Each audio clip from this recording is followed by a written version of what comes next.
வணக்கம். Welcome to கதை திரட்டு. இந்த வீடியோவில் நம்ம என்ன கதை கேட்க போகிறோம்னா, எழுத்தாளர் பிவிஆர் அவர்கள் எழுதிய ஓடும் மேகங்கள் கதையின் 2வது பகுதி. நம்ம சேனலை இதுவரைக்கும் சப்ஸ்கிரைப் பண்ணாதவங்க சப்ஸ்கிரைப் பண்ணுங்க. பக்கத்தில் இருக்கிற பெல் ஐகானை கிளிக் பண்ணி ஆல்ங்கிற ஆப்ஷனை ப்ரெஸ் பண்ணுங்க. ஸோ தட் நான் போடுற கதைகளை உடனுக்குடனே நீங்கள் கேட்கலாம். வாங்க கதைக்குள்ளே போகலாம். கண்ணன் விடை பெற்று கொண்டு போன பிறகு வெகு நேரம் நாதன் இருந்த இடத்தை விட்டு அசையாமல் அவன் சென்ற திசையையே பார்த்தவாறு உட்கார்ந்திருந்தார். அவன் செய்து விட்டதாக கூறிய முடிவுகள் அவர் காதில் இன்னும் ரீங்காரம் செய்தன. கேட்டவுடன் எழுந்த திருப்தியும் சமாதானமும் திடீரென மறைந்து விட்டாற் போன்ற பிரம்மை உண்டாயிற்று. கண்ணன் உண்மையாகவே முடிவு செய்திருக்கலாம். ஆனால் ராதிகா, அவளுடைய மனதில் என்ன என்ன எண்ணங்கள் ஓடுகின்றனவோ? கண்ணனை பற்றி அவள் என்ன நினைத்து கொண்டிருக்கிறாள்? அவள் இப்போது முன் போல 12 அல்லது 14 வயது சிறுமி அல்ல. நன்றாக வளர்ந்து விட்டவள், நான்கும் அறிந்து கொண்டவள். கல்லூரி படிப்பும் சென்னை வாசமும் புது புது எண்ணங்களையும் கருத்துக்களையும் கற்றுக் கொடுத்திருக்கும் இத்தகைய ராதிகா கண்ணனை மறந்திருந்தால், அவர் அடைந்து விட்டதாக எண்ணி இருக்கும் திருப்திக்கும் சமாதானத்துக்கும் அர்த்தம் இருக்கும். அவள் மறக்காமல் இருந்தால், இன்னும் கண்ணன் அவளுடைய மனதில் உறைந்திருந்தால், அவள் இன்னும் உள்ளத்தில் கண்ணனை வரித்திருந்தால், அவரால் என்ன செய்ய முடியும்? செல்லமாக வளர்ந்து நினைத்ததையெல்லாம் சாதித்து கொள்ளக்கூடிய ராதிகா இனிமேல் அவர் சொல்லி கேட்பாளா? அன்று தடி கொண்டு அவர் கண்ணனை விரட்டினார். அதுபோல விரட்ட முடியுமா? அதுவும் ராதிகாவின் மனதில் இருந்து? அவர் விரட்ட விரட்ட ராதிகா அவனை இழுத்து தன் மனதுக்குள் இன்னும் பலமாக அல்லவா பதிய வைத்துக் கொள்வாள்? கண்ணன் மட்டும் வைராகியத்துடன் நடந்து கொண்டால் போதாது என்று எண்ணின நாதன் மெதுவாக எழுந்தார். மனக்குழப்பத்துடன் பங்களாவை நோக்கி நடந்தார். குளிர்ந்த காற்றிலும் உடல் வேர்த்தது. திடீரென்ற பக்கவாட்டில் யாரோ வரும் அரவம் கேட்டது. மேடான பாதையில் சைக்கிளை தள்ளியவாறு அப்பு வந்து கொண்டிருந்தான். அவனுடைய கலைந்த தலையையும் குச்சி குச்சியான கை கால்களையும் பார்த்து 2 நாட்கள் ஆகிவிட்டன என்று நாதனுடைய மனம் கணக்கு போட்டது. நாளைக்கு வருகிறேன் என்று போனவன் இன்றுதான் வருகிறான் என்ற எண்ணமும் தொடர்ந்து எழுந்தது. கோபமும் பிறந்தது. ஆனால் அப்புவை அவருடைய கோபம் என்ன செய்யும்? அப்படி பார்த்தால் யாருடைய கோபந்தான் அப்புவை என்ன செய்ய முடியும்? அவர் இன்னும் நடந்து கொண்டிருந்தார். மேடான பாதையில் அப்பு சைக்கிளும் கையுமாக காற்றில் பொத்தானிடாத ஷர்ட் ஆடி அசைய வந்து கொண்டிருந்தான். ஊட்டியின் சரித்திரத்தை யார் எப்போது எழுதினாலும் அதில் கட்டாயமாக அப்பு இடம்பெற்று விடுவான். அவனுக்கு என்ன தெரியும் என்ற கேள்வியே அபத்தம். என்ன தெரியாது என்று வேண்டுமானால் கேட்கலாம். தோட்டியில் இருந்து தொண்டைமான் வரை எல்லாரையும் அறிந்து வைத்திருப்பவன் அவன். கோடையில் மலை வாசத்தை அனுபவிக்க வரும் பதவி போன மகாராஜாக்களில் இருந்து அட்ரஸ் இல்லாத வழிப்போக்கர்கள் வரையில் அவனுக்கு எல்லோரும் அத்துப்படி. அவன் ஊருக்காக உலகத்துக்காக உழைத்தான். இதை அவன் ஓர் லட்சியமாக வைத்து கொள்ளவில்லை. பிறவி குணமாக அமைந்திருந்தது. ஏதாவது ஒரு சாமான் யாருக்காவது கிடைக்கவில்லையா? அப்போ வாங்கி கொடுத்து விடுவான். ஒரு வக்கீல் குமாஸ்தாவின் பெண்ணுக்கு திடீரென்று நடுராத்திரியில் மருந்து ஒன்று தேவையாக இருந்தது. கெட்டி பள்ளத்தாக்கில் மருந்து கடைக்காரர் குடியிருந்தார். வேறு யாருடைய கடையிலும் மருந்து கிடைக்காது என்று வக்கீல் குமாஸ்தா கதறினார். நடுங்குகிற பனியில் மை இருளில் அப்பு கெட்டி பள்ளத்தாக்கை நோக்கி ஓடினான். கடைக்காரர் ஊட்டிக்கு சென்று கடையை திறக்க துணிவு இல்லாமல் சாவியையே அவனிடம் கொடுத்து விட்டார். இவ்வளவெல்லாம் உழைக்கிறானே, எத்தனை சம்பாதித்திருக்கிறான், என்னென்ன சேர்த்து வைத்திருக்கிறான் என்று கேட்டால் காலணா இல்லை என்ற பதில்தான் கிடைக்கும். தேவைக்கு மீறி அவன் தான் செய்யும் வேலைக்கு பணம் பெறுவதில்லை. அப்படி ஏதாவது கிடைத்தாலும் உபரி பணத்தை வாரி வழங்கி விடுவான். அப்பாவுக்கு வயசு 27 அல்லது 28 இருக்கலாம். அப்பா தாசில்தாராக இருந்தார். அம்மா பிள்ளையை ஈன்றுவிட்டு கண்ணை மூடினாள். அப்பு தூளியில் ஆதரவற்ற தூங்குவதை காண பொறுக்காமல், இந்த காரணத்தைத்தான் தாசில்தார் வருவோர் போவோரிடமெல்லாம் சொல்லிக் கொண்டிருந்தார். அப்பா இன்னொருத்தியை கல்யாணம் செய்து கொண்டார். வந்தவள் தூளியை கவனிக்கவில்லை. அதை கவனிப்பதற்கு தான் வந்திருப்பதாக ஒப்புக்கொள்ளவும் இல்லை. அப்பாவின் இரண்டாம் கல்யாணத்தால் அப்புவின் அனாதைத்தனம் அதிகமாகிவிட்டதே தவிர குறையவில்லை. அவன் எப்படியோ வளர்ந்தான். யாருடைய வரவேற்பும் பிரத்யேக ஆதரவும் இல்லாமல் தன்னிச்சையாக பூனையும் நாயும் வீட்டினுள் வளைய வளைய வருவதில்லையா? அவற்றிற்கும் ஏதாவது கிடைக்கிறதே. அதுபோல அப்புவுக்கும் ஏதோ கிடைத்தது. அடி உதை வசை என்றும் அவனுக்கு சோற்றுடன் கலந்து கிடைத்தன. ஊரை தாசீலு செய்பவரால் வீட்டில் எந்த அதிகாரத்தையும் செலுத்த முடியவில்லை. இளம் பிள்ளையும் அதை பற்றி கவலைப்படவில்லை. அடி உதைகளை சித்தியிடமிருந்து வாங்கிக் கொண்டு அவளுடைய குழந்தைகளிடம் கொஞ்சி விளையாடி கொண்டு காலம் கழித்தான். அப்புவுக்கு உடலில்தான் புண் ஏற்பட முடியுமோ? அப்புவின் தகப்பனார் அவனுக்கு 8 அல்லது 9 வயசு நடக்கையில் திடீரென்று மரணமடைந்தார். ஒரு நாள் வீட்டுக்கு திரும்பி வந்தார். வந்ததும் வராததுமாய் சித்தி ஏதோ அப்புவை பற்றி சொல்லி கத்தினாள். தகப்பனாருக்கு அன்று உடம்பு சரியில்லை என்பதை கண்டு கொண்ட அப்பு அவர் அருகில் போய் நின்றான். இருக்கிற இடத்தில் இருந்தே அடித்தால் அவருக்கு அதிக சிரமம் இருக்காது என்று தோன்றியதோ என்னவோ. அப்பு, என் படுக்கையை போடுடா என்றார் தாசில்தார். அவர் படுக்கையில் படுத்து கொண்டதும் அப்புவை அருகில் அழைத்தார். கிழிந்த நிஜாரும் அழுக்கேறின ஷர்ட்டுமாக அப்பு அவருடைய பக்கத்தில் நின்றான். அப்பா அவனை பற்றி தம் பக்கமாக இழுத்து கொண்டார். டே அப்பு, நான் உனக்கு துரோகம் செய்து விட்டேனடா என்று கதறினார். கணவருடைய உடல்நிலையும் மனநிலையும் தெரியாமல், தெரிந்து கொள்ளும் அறிவு இல்லாமல் சித்தி குறுக்கிட்டு கத்தினாள். அப்பா என்ன சொல்கிறார் என்பதே அப்புவுக்கு புரியவில்லை. என்ன துரோகம் அப்பா என்ற அப்பு யதார்த்தமாக கேட்டான். உன்னை நான் என் பிள்ளையாகவே நடத்தலையடா, வளர்க்கலையடா. உன் அம்மா உசுரோடு இருந்தால் இப்படி அனாதை மாதிரி இருப்பியாடா? அப்பா அழுதார். ஆனால் அப்புவின் கண்களில் ஈர பசை கூட இல்லை. டேய், கொஞ்ச நேரத்திலே நான் உன் அம்மாவை பார்த்து அவள்கிட்ட நேரிலேயே மன்னிப்பு கேட்டு விடுவேன். அதற்கு முன்னாடி உன்கிட்ட மன்னிப்பு கேட்கணும். என்னை மன்னித்து விடுடா அப்பு, என்னை மன்னித்து விடு. அப்புவை பிடித்திருந்த கை திடீரென தளர்ந்து விழுந்தது. நின்ற இடத்தை விட்டு அசையாமல் அப்பு தகப்பனாரை பார்த்தான். கண்கள் இருண்டு, விழிகள் பயங்கரமாக உள்ளடங்கி நிற்பது போல தோன்றின. அப்பாவுக்கு அந்த வேளையிலும் பயம் பிறக்கவில்லை. கையால் அப்பாவின் கண் இமைகளை மெதுவாக மூடினான். ஏதோ மீண்டும் கத்த தன்னைத்தானே தயாராக்கி கொண்டு நிற்கும் சித்திக்கு விஷயம் ஒரு மாதிரியாக புரியவே அவள் ஓடோடி வந்தாள். அப்பு ஒரு போர்வையால் தகப்பனாரின் உடலை போர்த்துவிட்டு, அப்பா செத்து போயாச்சு என்றான். அவனுடைய குரலில் எந்த விதமான சலனமும் இல்லாததை அவனுடைய சித்தியே உணர்ந்தாள். என் குழந்தைகளை எல்லாம் அனாதைகளாக நிறுத்தி விட்டாரடா என்று அவள் வீடே இரண்டாகும்படி கத்தினாள். அப்பாவின் மரணம் எந்த விதத்திலும் அப்புவை அனாதையாக்கவில்லை. அம்மா இறந்ததுமே அவன் அனாதைதானே. சித்தி 3ஆம் நாளே மேட்டுப்பாளையத்துக்கு சென்று விட்டாள். பிறந்த வீட்டில் வாழ்க்கையை கழிக்க.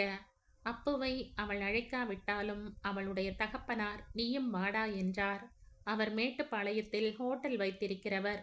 8 வயசு பையனால் தம்முடைய செலவு ஒன்றும் அதிகமாகி விடாது என்று எண்ணினார். ஆனால் அப்பு போகவில்லை. அவன் ஊட்டியிலேயே தெரிந்தான். எத்தனையோ ஏழை குடும்பங்கள் அவனுக்கு தங்க இடம் கொடுத்தன. தங்களுடைய ஏழ்மையில் அவனுக்கும் பங்கு கொடுத்தன. நாட்கள் ஓடின. புதிதாக பதவியேற்ற தாசில்தார் அப்புவை கலெக்டரிடம் அழைத்து கொண்டு போனார். அவனுடைய கதையை சொன்னார். கலெக்டர் உடனே தம் பையில் இருந்து 5 ரூபாய் நோட்டையோ 10 ரூபாய் நோட்டையோ கொடுத்து விடவில்லை. அன்று சாயங்காலமே பங்களாவுக்கு வர சொன்னார். அதன் பிறகு 3 வருஷங்களுக்கு அப்புவுக்கு கலெக்டர் பங்களாவில் ஜீவனம் நடந்தது. வேலைகளுக்கு நடுவில் படிப்பும் நடந்தது. கலெக்டர் மாற்றலாகி போகும் முன் ஒரு பிரமுகருக்கு அப்புவை அறிமுகப்படுத்தி வைத்தார். அவர் சில நாட்கள் அவருடைய திருப்திக்காக அவனை ஆதரித்தார். 14வது வயசில் இருந்து அவனுக்கு வீடோ வாசலோ இல்லை. கதவையெல்லாம் சாத்தி கொண்டு போர்வைக்கு மேல் போர்வையாக போர்த்து கொண்டு உள்ளே வீட்டுக்காரர்கள் தூங்க அப்போ திண்ணை குரடுகளில் ஒடுங்குவான். கார் ஷெட், குதிரை லாயம், ரயில்வே ஸ்டேஷன் என்று எத்தனையோ இடங்கள் அவனுக்காக காத்திருந்தன. அவனுடைய அனாதை தன்மையை கண்டு இயற்கையே கண்ணீர் வடித்ததோ என்னவோ. ஊசி ஊசியாக குத்தும் காற்றும் கை கால்களை அசைக்க முடியாமல் அடிக்கும் குளிரும் அப்புவை விட்டு விலகி சென்றன. எப்படியோ நத்தை ஊர்ந்து செல்வது போல ஊர்ந்து ஊர்ந்து அப்பு வாழ்க்கை பாதையில் வெகு தூரம் முன்னேறிவிட்டான். பிறர் கண்களுக்கு அந்த பாதை கரடு முரடான பயங்கரமான பாதையாக தோன்றினாலும் அப்பு ஒரு நாளும் தான் கஷ்டப்பட்டதாக உணரவே இல்லை. தன்னை காட்டிலும் அதிகமாக எத்தனையோ பேர் கஷ்டப்படுகிறார்கள் என்ற எண்ணம்தான் அவனுள் தோன்றியது. வயசாக வயசாக இன்னோர் உண்மையும் அவனுக்கு தெரியலாயிற்று. அவனுடைய அனாதை வாழ்க்கை எத்தனையோ அனுபவங்களை சொல்லிக் கொடுத்திருக்கிறது. பற்பல விதமான மனிதர்களை அவன் சந்தித்திருக்கிறான். எத்தனையோ குணாதிசயங்களை கண்டிருக்கிறான். நல்லவனுக்கும் பொல்லாதவனுக்கும் இடையில் இருக்கும் தூரம் கணக்கில் அடங்காதது என்ற ஒரு தடவை ஒரு அனுபவத்தில் எண்ணினான். இன்னொரு தடவை இருவருக்கும் இடையில் இடைவெளியே இல்லை என்று தோன்றியது. யார் நல்லவன் யார் நல்லவன் அல்ல என்று பிரித்து கூறுவதே கடினம் என்று மனம் முணுமுணுத்தது. ஒரு தடவை மனித வர்க்கமே புலிகளின் கூட்டம் என்று அப்புவின் மனம் அழுத்தது. எவனும் தன்னுடைய காரியத்திலேயே கருத்தாக இருக்கிறான். தன்னுடைய வெற்றியை சாதித்துக் கொள்கையில் பிறருடைய ஏமாற்றத்தை பற்றி கவலைப்படுவதில்லை என்று நினைத்தான். ஆனால் அதே கணத்தில் தன்னலமற்ற சேவையை செய்கிறவர்களும் அவன் கண்ணில் பட்டார்கள். மனித வர்க்கத்தை பற்றி சிந்திக்க சிந்திக்க அவன் அறிந்ததை விட அறியாமைதான் நாளுக்கு நாள் பெரிதாகிக் கொண்டே வந்தது. அறிவு வளருகையில் அறியாமையும் கூடவே வளர்கிறது என்று யாரோ சொல்வது தனக்கு பொருந்துகிறது என்று அப்பு நினைத்தான்.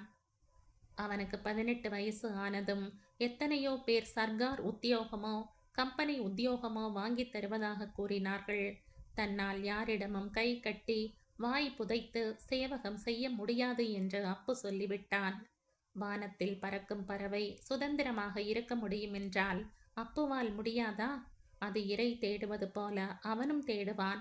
அது என்றாவது இறை கிடைக்காமல் பட்டினி கிடந்தது என்றால் அப்புவும் பட்டினி கிடக்கட்டுமே. வயிறு காலி என்ற மனம் தெரிந்து கொண்டால் தானே வேதனை பிறக்கிறது. கொஞ்சம் கொஞ்சமாக மனதை வசப்படுத்திவிட்டால் வேதனைக்கு ஏது இடம்? மொத்தத்தில் அப்புவின் வாழ்க்கை பிறர் கண்களுக்கு சீராக ஓடும் வாழ்க்கையாக தோன்றாமல் போனாலும் அவனை பொறுத்தவரையில் திருப்தியாகவே ஓடியது.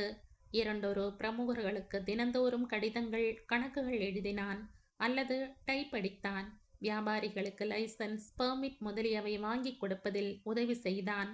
கல்யாணம் விழா என்பவை போன்ற நிகழ்ச்சிகளின் போது ஓடி ஆடினான். இப்படிப்பட்ட அப்பு ஊட்டியின் சரித்திரத்தில் இடம்பெறவில்லை என்றால் ஊட்டிக்குத்தான் ஏது சரித்திரம்? நாதன் போர்டிகோவை தாண்டி திண்ணையில் ஏறி ஒரு கூடை நாற்காலியில் உட்காரவும் அப்பு சைக்கிளை நிறுத்திவிட்டு போர்டிகோவில் நுழையவும் சரியாக இருந்தது. Good morning sir. Good morning. அப்புவா, ஏன் 2 நாட்களாக காணோம் என்று கேட்க நினைத்திருந்தாரே, அந்த கேள்வி இப்போது அப்புவை நேருக்கு நேராக கண்டதும் மறந்துவிட்டது. ராதிகாவுக்காக இங்கேயே உட்கார்ந்திருக்கிறீர்களா? அவள் வர இன்னும் டயமாகும். கண்ணன் வந்து போயாச்சு இல்லையா? என்ன சொல்றான் அந்த பயல்? அப்போ சுதந்திரமாக கேட்டான். ஒன்றும் சொல்லவில்லை. ரொம்ப கெட்டிக்காரன். நீங்கள் என்ன சொல்கிறீர்கள்? அப்போ ஓர் ஒப்பீனியனை சொல்லிவிட்டால் அப்புறம் வேறு யார் தப்புன்னு சொல்ல முடியும் என்றார் நாதன். அவருக்கு சிரிப்பு வந்தது. அது என்னவோ வாஸ்தவம் என்ற அப்பு. இன்னைக்கு டைப்பிங்க்கு ஏதாவது இருக்கா என்று கேட்டான். இல்லை. கரிகாய் ஏதாவது வாங்கணுமா? எல்லாம் இருக்கு. போஸ்ட் ஆபீஸ் பக்கம் போவேன். கார்டு கவர் எல்லாம் இருக்கு. திடீரென்று கையில ஒன்று கொண்டு வந்திருக்கேன், என்னன்னு சொல்லுங்கள் பார்க்கலாம் என்றான் அப்பு. நாதன் பார்த்தார். அப்புவின் கையில் ஒரு பொட்டலம் இருந்தது. எனக்கு தெரியவில்லை. நேற்று கோயம்புத்தூர் போயிருந்தேன். ராஜவீதி வழியாக வரும்போது ஒரிஜினல் விஸ்வநாத ஐயர் ஹோட்டலை பார்த்தேன். உடனே ஜாங்கிரி கண்முன் நின்றது. அதே சமயத்தில் ராதிகாவுக்கு அது பிடிக்கும் என்ற ஞாபகமும் உண்டாயிற்று. ரொம்ப தேங்க்ஸ். ராதிகாவுக்கு விஸ்வநாத ஐயர் கடை ஜாங்கிரின்னா உசிர். அதுதான் எனக்கு தெரியுமே. நீங்கள் வேறு எதற்கு சொல்கிறீர்கள்? உள்ளே கொண்டு போய் வைக்கிறேன். நப்பாசையில் நீங்கள் விண்டு வாயில் போட ஆரம்பித்து விடாதீர்கள். அவன் ஹாலுக்குள் நுழைய இருக்கையில், டேய் அப்பு என்றார் நாதன். என்ன மாமா? காஃபி சாப்பிட்டு விட்டு போ. அப்போ ஒரு நிமிஷம் நின்றான். ஏன் நிக்கிற? இல்ல, உங்களுக்கு இப்போ என்ன காரியம் ஆகணும்னு யோசிக்கிறேன். ஏண்டா? பெரிய மனிதர்கள் காஃபி சாப்பிட சொன்னா ஏதோ விஷயம் இருக்கும். ஒரு விஷயமும் இல்லடா என்ற நாதன் சிரித்தார். அப்பவும் உள்ளே போனான். கோத்தகிரிக்கு செல்வதற்கு முன்னால் எஸ்டேட் முதலாளியை சந்தித்து விடுவது நல்லது என்று தோன்றவே கண்ணன் அவருடைய பங்களாவை நோக்கி நடந்தான். நாதனிடம் விடை பெற்று கொண்டு திரும்புகையில் அவன் மனம் ராதிகாவை பற்றியே நினைத்து குழப்பியது. அவளை பார்க்க வேண்டும் என்ற ஆசை உள்ளூர இருந்தாலும் பார்த்துவிட்டால் என்ன என்ன விபரீதங்கள் ஒவ்வொன்றாக நிகழ்ந்து விடுமோ என்ற பயம் எழுந்து ஆசையை அடக்கியது. அவன் சேரிங் கிராஸை அடைந்தான். ஒரு நிமிஷம் ஜீப் நின்றது. குன்னூர் பாதை மேல் கார் சென்றது. அந்த பாதையில்தான் எங்கோ ராதிகா இப்போது இருக்கிறாள். இந்த சேரிங் கிராஸை நோக்கி வந்து கொண்டிருக்கிறாள். இங்கேயே இன்னும் கொஞ்ச நேரம் இருந்தால் அவளை பார்த்து விடலாம். கண்ணுக்கு குளிர்ச்சியாக இருக்கும். மனம் நிறைவு பெறும். ஆனால் ராதிகா என்ன நினைப்பாள்? அந்த காலத்தில் இருவரும் பழகின விதமே வேறு. அந்த பழக்கத்தை ஆதாரமாக வைத்து கொண்டு கண்ணன் கோட்டை கட்டுவது போல ராதிகாவும் கட்டுகிறாளா? அல்லது அதையெல்லாம் மறந்த பெண்ணாக மாறிவிட்டாளா? பென்சிலில் எழுதியதை ரப்பர் கொண்டு அழிக்கலாம். ராதிகா சுலபமாக தன் இளமை பருவத்து சிநேகிதத்தை மறந்து விட்டிருப்பாளோ? இளங்கதிரவனின் வெண்ணிற கிரணங்கள் முகத்தில் அடித்தன. கண்ணன் ஜீப்பை விட்டு இறங்கி நின்றான்.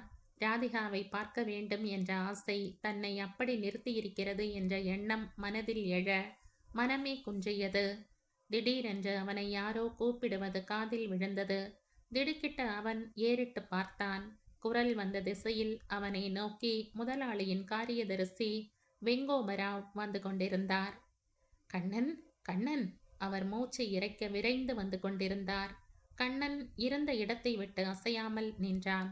அவர் அருகே வந்ததும், என்ன மிஸ்டர் ராவ், என்ன விசேஷம் என்று கேட்டான். எங்கே கோத்தகிரிக்கு கிளம்பிட்டீங்களோன்னு பயந்துட்டேன். பெரியவர் சொன்னார் கண்ணன் நாதன் வீட்டிலே இருப்பார்னு. நல்ல வேளை கண்டுபிடிச்சுட்டேன். ராவ் மூச்சு விட்டார். என்ன சமாச்சாரம்? தெரியாது, உங்களை உடனே வர சொன்னார். கோத்தகிரிக்கு இன்னைக்கு போக வேண்டாமாம்.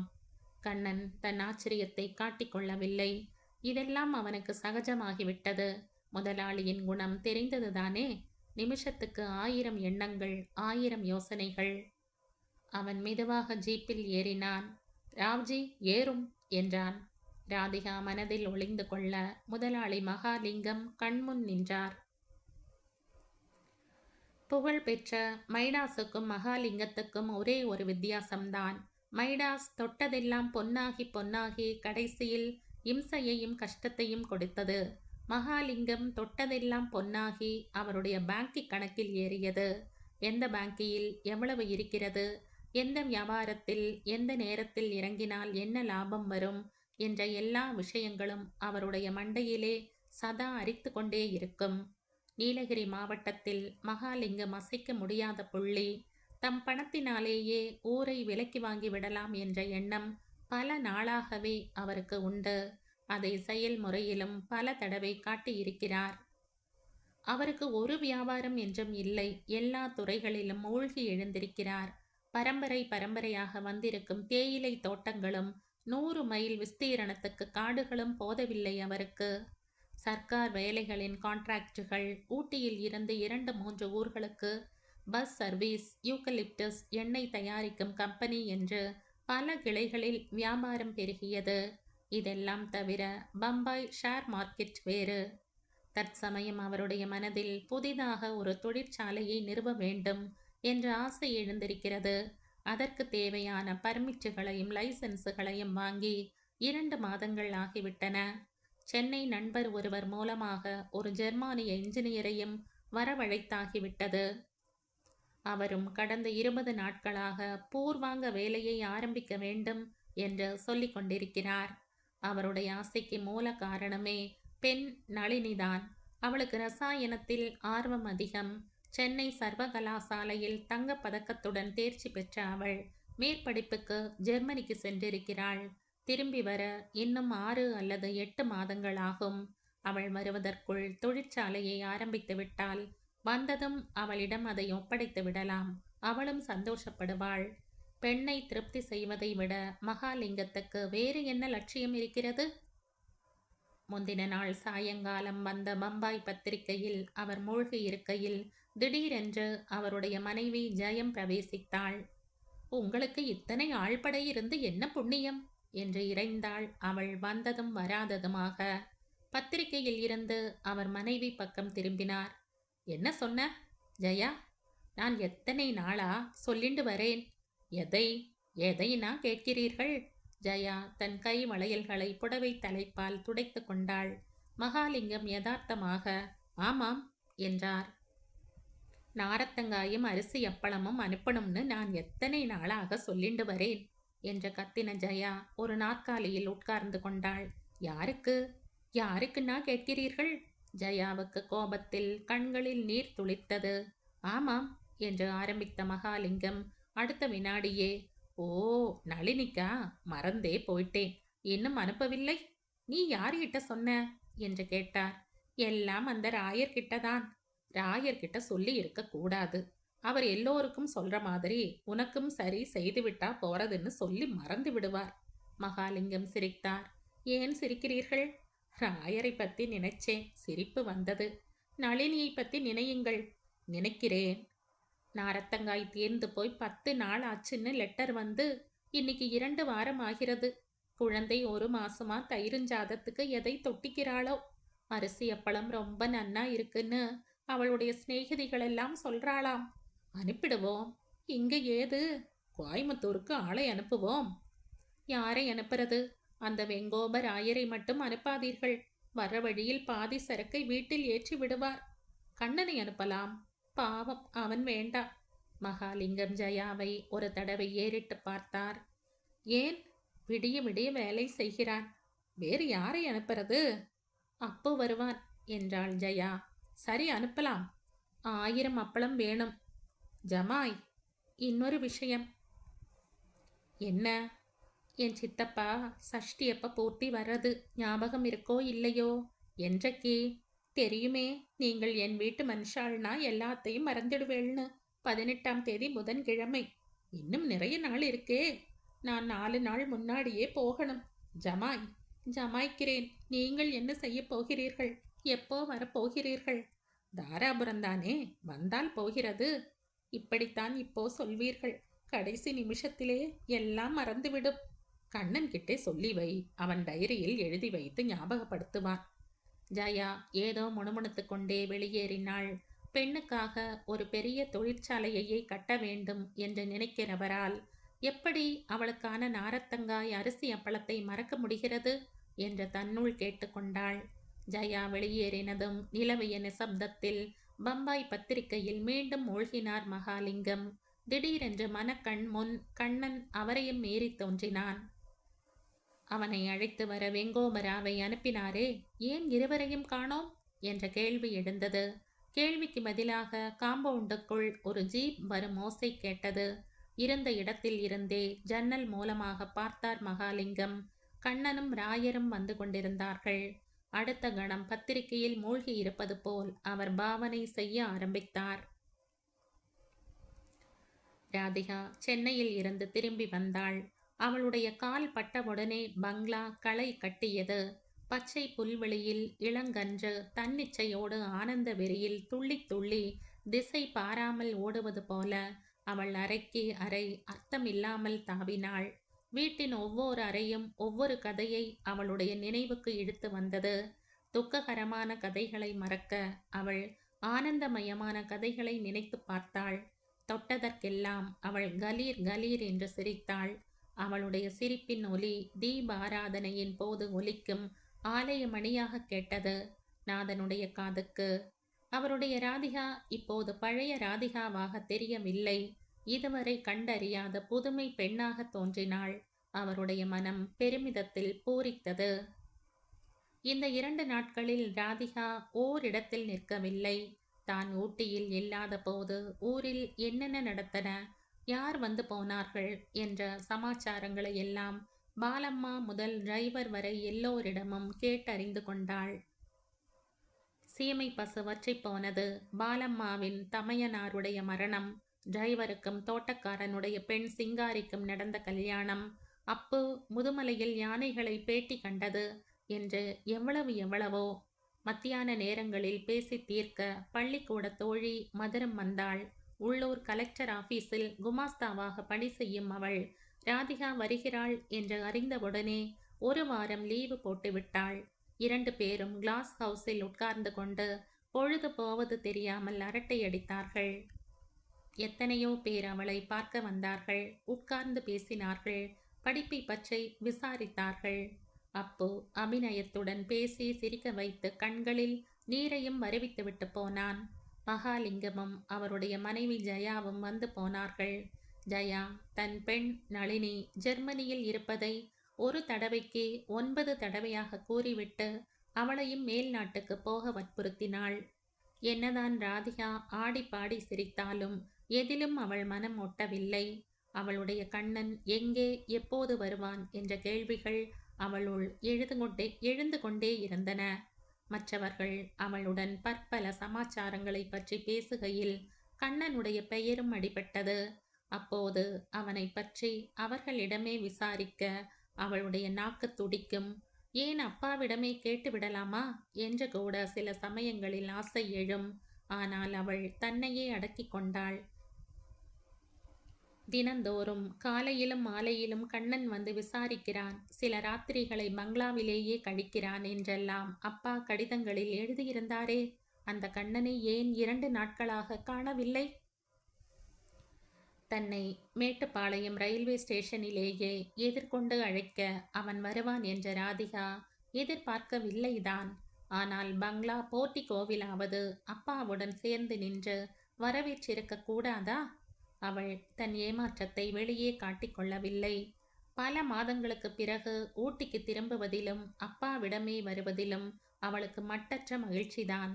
ஆனால் இதையெல்லாம் விட கண்ணனை பார்க்க போகிறோம் என்று இரவும் பகலும் எண்ணி எண்ணி கற்பனையில் மகிழ்ந்து கொண்டிருந்தாளே, அதெல்லாம் இதுவரையில் வெறும் கனவாக அல்லவா போய்விட்டது? வெண்கல பாத்திரத்தில் கண்ணுக்கு தெரியாத ஒரு சிறு விரிசல் விழுந்துவிட்டால் போதும், அப்புறம் பாத்திரம் எழுப்பும் ஒலியே அலாதிதான். செவிக்கு இன்பமான நாதத்தை ஒரு விரிசல் எவ்வளவு கர்ண கடூரமாக்கி விடுகிறது. பாத்திரத்தின் உருவத்தையும் அழகையுமே பார்க்கிறவர்கள் போல அல்லவா நாதனும் மற்றவர்களும் ராதிகாவை கொண்டாடுகிறார்கள். அவள் மனதில் ஏமாற்றம் என்ற விரிசல் பிறந்திருப்பதை யார் அறிவார்கள்?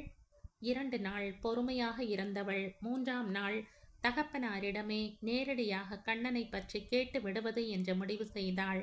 அப்பாவும் பெண்ணுமாக குன்னூர் பாதையிலோ பொட்டானிக்கல் கார்டனிலோ உலாவ செல்வது வழக்கம். அப்போது கேட்டு விடுவது என்று சங்கற்பித்து கொண்டாள். அன்று மத்தியானம் ராதிகாவும் மதுரமும் சிற்றுண்டி சாப்பிட உட்கார்ந்தார்கள். பாலம்மா அடை தட்டி இருந்தாள்.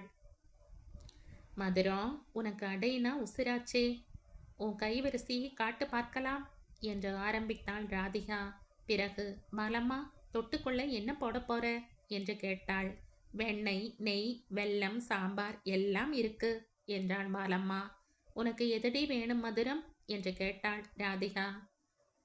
இந்த அடைக்கு தொட்டுக்கொள்ள பொருத்தமானது ஒன்றே ஒன்றுதான் ராதிகா என்றாள் மதுரம். அவளுக்கு நாக்கை அடக்க தெரியாது என்று அந்த காலத்திலேயே சொல்வார்கள். சாம்பாரில் ஒரு குன்றுமணி அளவு உப்பு தூக்கலாக இருந்தால் போதும், அவள் உப்பு அதிகம் என்று சொல்லிவிடுவாள். அது என்னடியது இந்த அடைக்கு தொட்டுக்கொள்ள பொருத்தமானது என்று கேட்டாள் ராதிகா. தேன். பாலம்மா, தேன் இருக்கா? இருக்கு என்று அவள் கொண்டு வர சென்றாள். தேன் என்ற வார்த்தை ராதிகாவின் காதில் ஒலித்ததுமே மனக்கண் முன் தோன்றினான் கண்ணன். உனக்கு எங்கே எடா உயிர் இருக்கிறது என்ற யாராவது கண்ணனிடம் கேள்வி கேட்டால் மறுகணமே அவன் தேனில் என்று சொல்லிவிடுவான். சிறு குழந்தைகளாக குமாரும் கண்ணனும் ராதிகாவும் கற்பகத்தினிடம் வளருகையில் அடிக்கடி தேன் வாங்குவார்கள். காடுகளிலிருந்து மலைத்தேன், கொம்புத்தேன் என்றெல்லாம் வரும். மற்றவர்கள் உள்ளங்கையில் வைத்து கொண்டு நாக்கால் தடவி தடவி உறிஞ்சினால் கண்ணன் கிண்ணத்தில் ஊற்றி கொண்டு குடிப்பான். கற்பகமும் சிரித்து கொண்டே நிறைய கொடுப்பாள். கண்ணா, இப்படி தேனை குடிச்சா அப்புறம் தேன் குடிச்ச நரி மாதிரி ஆயிடுவ என்று கேலி செய்வாள். இமைப்பொழுதில் தேன் என்ற வார்த்தையை சொல்லி முடிக்கும் நேரத்தில் கண்ணன் ராதிகாவின் கண் முன் விஸ்வரூபம் எடுத்து விட்டான். மதுரத்துக்கு பரிமாறிவிட்டு ஜாடியுடன் பாலம்மா ராதிகாவின் எதிரே வந்தாள். அவள் பிரம்மை பிடித்தவளைப் போல உட்கார்ந்து கொண்டிருந்தாள். விரல்கள் அசைவற்று அடைமேல் ஊன்றியிருந்தன. உனக்கும் தேன் விடட்டுமா? திடீரென்று தூக்கத்தில் இருந்து விழித்து கொண்டவளைப் போல் ராதிகா நடுங்கினாள்.